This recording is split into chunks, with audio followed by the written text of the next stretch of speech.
Continuing homeless fears. Let's have a look. Hello everyone, Florian.Heise here, and welcome to another episode of HeiseSays.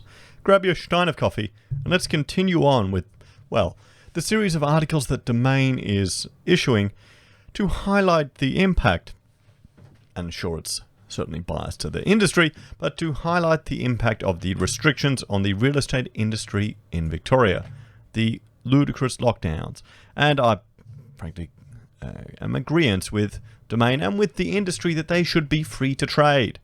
They should be free to trade. Then again, I think all businesses really should be free to trade, and I think we're causing a whole lot of damage to the economy that historians are going to look at and shake their head, if they're allowed to, if it's not considered a wrong thing and put in jail, but that's for another video. So let's have a look at this. Victorian landlords fear homelessness, financial trouble amid bans on inspections and evictions.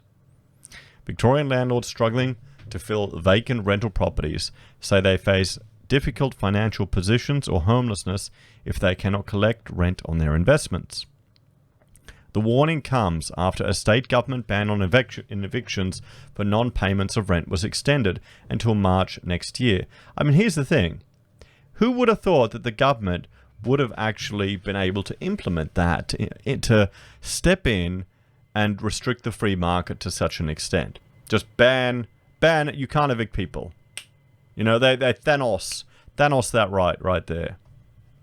In-person inspections of properties by prospective tenants are also banned during lockdown, a rule the peak real estate body is lobbying to overturn. Harper's Crossing landlords Olya Mancaso and Igor Propenko had been unable to fill their newly built rental through the stage 4 lockdown, leaving them to survive on his JobKeeper allowance alone while paying 2 mortgages.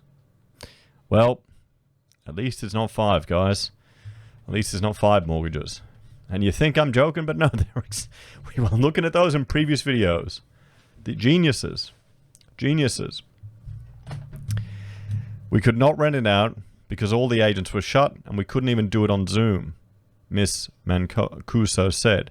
It was vacant for a long time and we had to pay the bank. We nearly lost the property because we didn't have the money to pay. They gained possession of the property as stage 4 began, but most potential tenants were unwilling to do virtual inspections. They only found a tenant this week. So they got lucky. Their bank allowed a 50% discount on their mortgage payments, which still left them in a difficult financial situation during the lockdown. He paints houses, and he gets houses to paint from real estate. He paints empty houses, she said. It's only him and 4 walls, but even such a job was restricted to him. I mean, that's insane. Think about it. If he's painting, he could just wear a mask, like if you're stripping lead paint, that I'm sure he has, and then he'll be fine. He'll be fine. not a stupid little, one that surgeons use, a proper one to stop from lead paint vapors and for those type of things. Even if the investment was vacant, he could still pay for the investment and mortgage if he was working. Although they now have a tenant, they feel the reduction of JobKeeper and the possibility of their renter not paying rent, or they fear. I mean, this is just such... This is not over, guys. This recession is not over. It's only just beginning.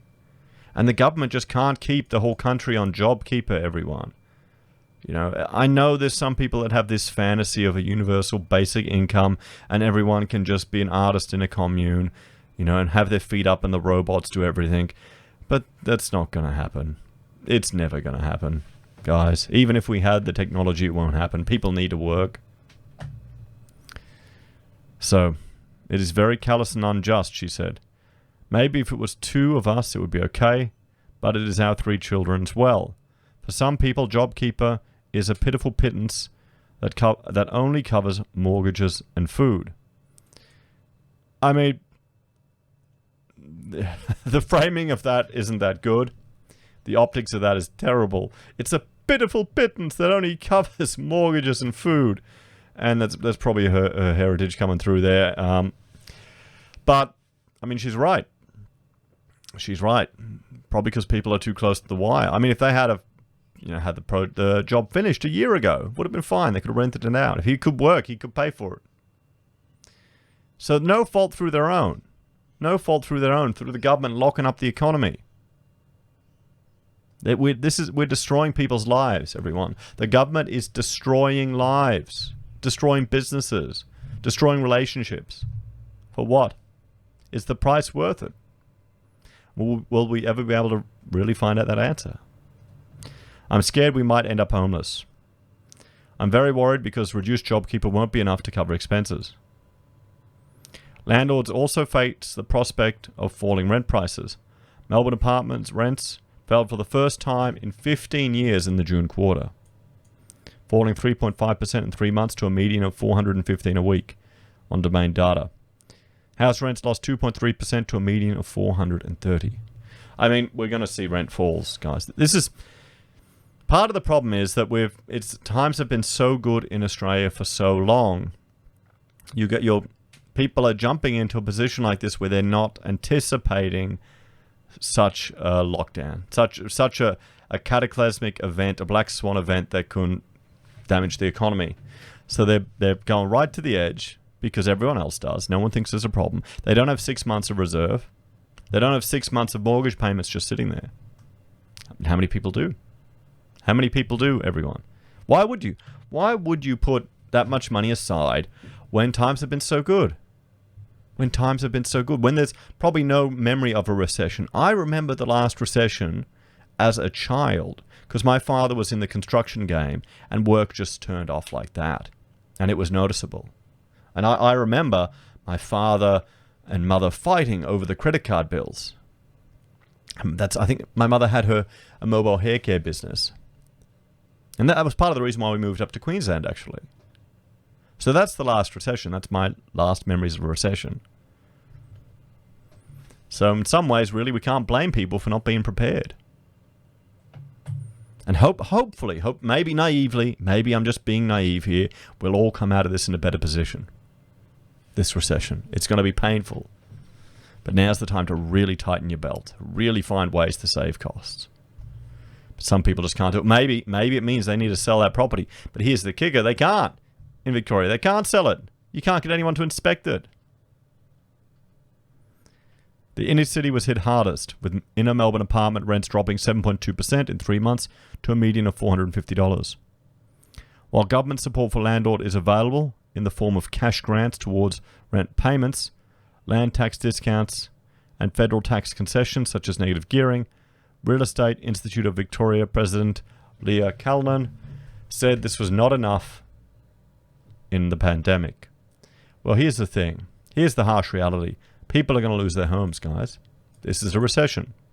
People are going to lose their homes. They're too close to the edge. And it's going to suck. But it's just material stuff. You can build up again. And if you can't, maybe you can learn to not be attached to things. It's life. I know that sounds harsh. You can't take it with you when you go, can you?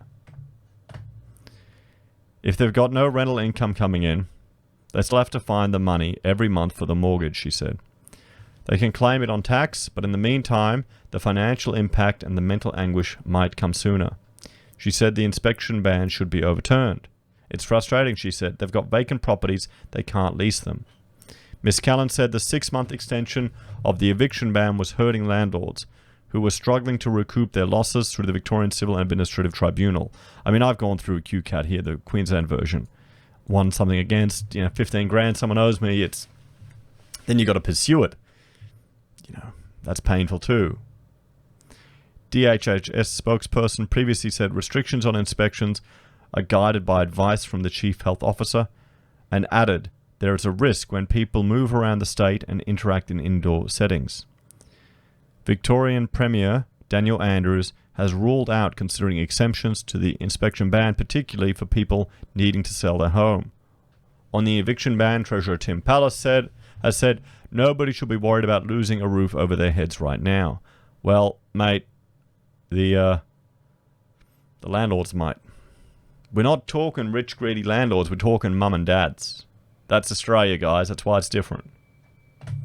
Other states have extended their eviction bans despite escaping the brunt of the pandemic, including Western Australia, Tasmania and the ACT. AMP Capital Chief Economist Shane Oliver said it was possible for landlords to become homeless if they defaulted on their mortgage. Some landlords are running a lot of risk here, he said, especially if their family home is connected to the debt of the investment property. And how many do you reckon have done that? I guarantee you a lot have done that. You know, they've used the equity. Borrow against the equity in your home, guys. But it was better to prevent those who own no assets from financial ruin, he said. Ultimately, it's best to protect renters from homelessness, he said. On one hand, the investor is trying to run a business, so you have to respond to that. But we also have to allow for the impact on the economy. The social cost of not putting in place an eviction ban is so horrendous, it's simply not possible. The ban on evictions, rent rises, and a lack of migration to Victoria would affect property prices, but Dr. Oliver said he felt the trade-offs had been worth it to avert a larger catastrophe. Now, the catastrophe I imagine he's talking about is the rampant and huge amount of homelessness. Because what else would the evictions bans have stopped? It's preventing a big rise in social tension, he said. It is incumbent for those in slightly better positions to help if they can. It's very socialist, isn't it? But what if they're not? How many people are not in better positions as landlords? And why is it your position to judge?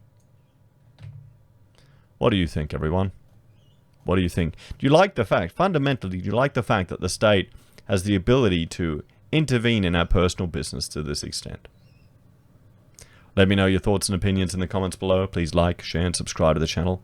If you're a fan and want to support the content I create here, there are a few ways you can. You can join the channel on YouTube or Patreon. You can support us using our affiliate links at Amazon, eBay, Independent Reserve, or Kucoin. You can buy merch from HeiseSays, use Gold Pass from the Perth Mint, or support us via PayPal. Take care, everyone. Have a great day. I'll see you next time.